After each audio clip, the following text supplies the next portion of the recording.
nome era Jó, homem íntegro, reto, temente a Deus e que se desviava do mal. Nasceram 7 filhos e 3 filhas. Possuía 7.000 ovelhas, 3.000 camelos, 500 jumentas de bois e 500 jumentas. E era também muito numeroso o pessoal ao seu serviço, de maneira que este homem era o maior de todos do Oriente. Seus filhos iam à casa uns dos outros e faziam banquetes, cada um por sua vez, e mandavam convidar as suas 3 irmãs, e comerem e beberem com ele. Então, os 7 filhos, pode se assentar, glorificado seja o nome do Senhor. Então, os 7 filhos de Jó faziam banquete continuamente e chamavam as 3 irmãs, aleluia, totalizando 10 filhos. Jó tinha 10 filhos. Aqui na palavra do Senhor diz: decorrendo o turno de dias de seus banquetes, chamava Jó seus filhos e os santificava, levantando-se de madrugada, oferecia holocausto segundo o número de todos eles. Então Jó, ele se levantava de madrugada, a cada término dos banquetes ele santificava cada um dos seus filhos, aleluia. Ele pedia perdão para Deus acerca de cada um dos filhos, dos 10 filhos. Aqui Jó fala, pois dizia, Jó falou assim, talvez tenham pecado os meus filhos e blasfemado contra Deus em seu coração. Assim fazia Jó continuamente. Então, sempre, todos os dias, Jó santificava os seus filhos, porque Jó temia tanto a Deus, era tão íntegro, tão reto, tão temente a Deus, se desviando do mal, que ele tinha preocupação, aleluia, no coração de seus filhos. Por quê? Por que no coração? Porque o coração procede os maus desígnios e os bons desígnios. Jó tinha essa preocupação, aleluia, porque ele pensava na cabeça dele, pois meus filhos poderiam ter blasfemado contra Deus em seu coração. Então ele chamava cada um ao término do banquete, aleluia, das festas, que eles faziam, para os santificar, para pedir perdão para Deus, aleluia. Olha o cuidado que Jó tinha. Nós temos esse cuidado, aleluia, com nós mesmos e com os nossos filhos, com as nossas famílias, com os irmãos também. Pai, porventura a irmã pecou contra o Senhor, Pai, perdoa ela. Pai, porventura os meus filhos, meu neto, meu esposo, minha esposa, minha noiva, minha namorada, meu namorado, ei, aqueles que Deus enviou até a ti, você tem esta preocupação, aleluia, esta preocupação de santificar o teu próximo, porque a palavra do Senhor diz: amai o teu próximo como a ti mesmo. E o primeiro mandamento é amar a Deus sobre todas as coisas, e o teu próximo como a ti mesmo. Então Jó tinha esta preocupação. Eu e você devemos ter nesta caminhada, que é o que? Integridade, que quer dizer pessoa honesta. Jó era honesto, justo, sincero, reto, tanto diante de Deus como diante dos homens. Coisas que nós devemos ter é o que? Honestidade, justiça, sinceridade, ter a palavra como sim ou não. Passando disso é procedência maligna. Então Jó tinha esse comportamento de integridade.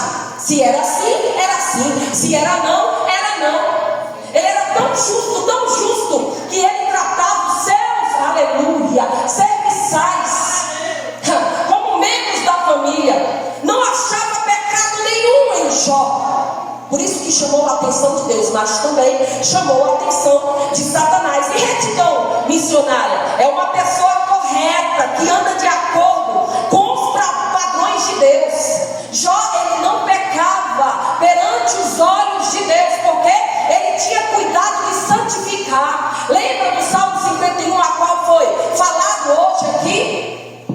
Aqui, adiante também, decorrendo o turno de dias de seus banquetes, chamava Jó seus filhos e os santificava. Levantava-se de madrugada e oferecia holocausto, segundo o número de todos eles. Era cada um deles. Chamava cada um dos 10. Escute só: talvez tenham pecado os meus filhos e blasfemado contra Deus em seu coração. Assim fazia Jó continuamente. No dia em que os filhos de Deus vieram apresentar-se perante o Senhor, veio também Satanás entre eles. Satanás veio entre os servidores de Deus, lá no céu. Ele estava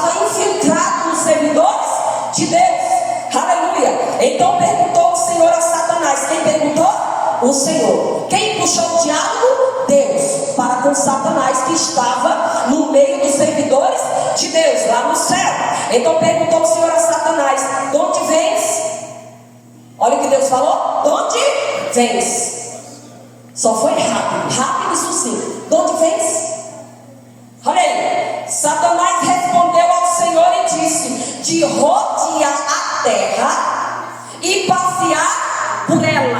Então, Satanás, ele rodeia rodeia a terra como um leão rugindo procurando a quem devorar e passeia por ela. Então ele rodeia toda a terra e passeia por ela. Tentando imaginar como seria. Por que tamanha desgraça chegou na vida tua, Jó? Aí começaram os amigos filosofar. Os amigos que se diziam amigos começaram a filosofar.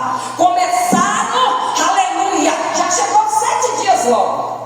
Calados, rasgaram as vestes, ficaram 7 dias só olhando para Jó, sem falar nada. Em vez de ter chegado: ô Jó, que Deus traga sobre ti um bálsamo, traga sobre ti um alívio, porque tu perdeste, tu está enlutado, a tua mulher afastou de ti, os teus empregados, você está com essa maldita doença. Mas não, começaram a filosofar, imaginar coisas, a qual desagradou a Deus. Bildade desagradou a Deus, o amigo de Jó. Zophar desagradou a Deus. Aleluia. Os 3 amigos de Jó desagradaram a Deus com tanta filosofia errônea, errada. E Jó se defendeu todo o tempo, se defendeu.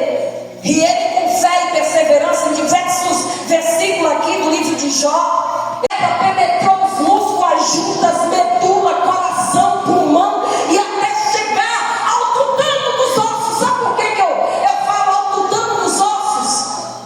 Porque nos trechos aqui da palavra do Senhor no livro de Jó, disse que os 6 sais passaram a quilômetro de distância com tanto fedor. Quando Jó abria a boca, vinha uma carniça de dentro dele, um fedor tão grande que ninguém suportava ficar perto dele. Então a enfermidade estava sobre a pele, na parte externa e interna de Jó. Satanás, quando tocou em Jó, ele não foi de levezinho, não. Ele foi em toda a estrutura externa e interna de Jó. Teve um propósito. De que, missionária? De Jó conhecer a Deus, ter intimidade com Deus. Vocês acreditam que o capítulo 38, 39 e 40, Deus fez mais de 70 perguntas para Jó? Aonde estava tu, Jó? Quando eu fiz as amplitudes da terra, aonde estava tu? Aonde estava tu? Foi mais de 70 perguntas retóricas para Jó. Aonde estava tu? Aonde estava tu? Aí Jó compreendeu que ele tinha que ser mais reto, mais temente a Deus, mais íntimo com Deus e perguntar a Deus. Lá no capítulo 41 ele diz que ia perguntar para Deus responder, ensinar a ele as coisas que ele não sabia ainda. E coisas que nós devemos ter essa consciência. Senhor, eu não sei de nada. Senhor,